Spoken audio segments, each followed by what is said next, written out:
May bawas singil naman sa Meralco ngayong buwan. Posible raw magtuloy-tuloy ang mababang singil sa kuryente hanggang sa susunod na buwan.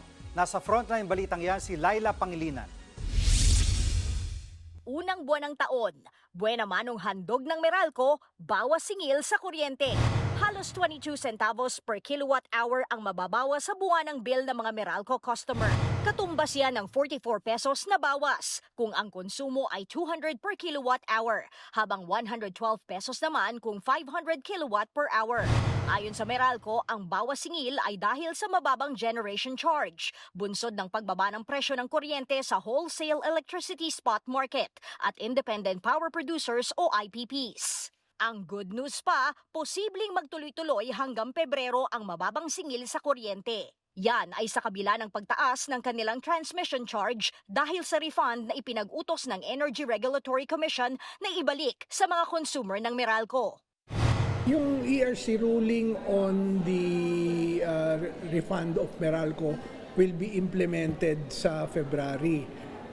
Bagamat meron din tayong inaasahan na pagtaas sa na inalaw na transmission charge, pero meron pa rin tayong nakikitang net reduction.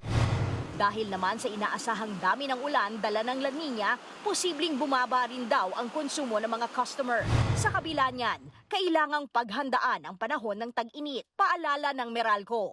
Huwag ho tayong mag-aaksaya ng kuryente sa make energy efficiency, our way of life, yung masinop, matalino at maayos na paggamit ng ating mga household appliances.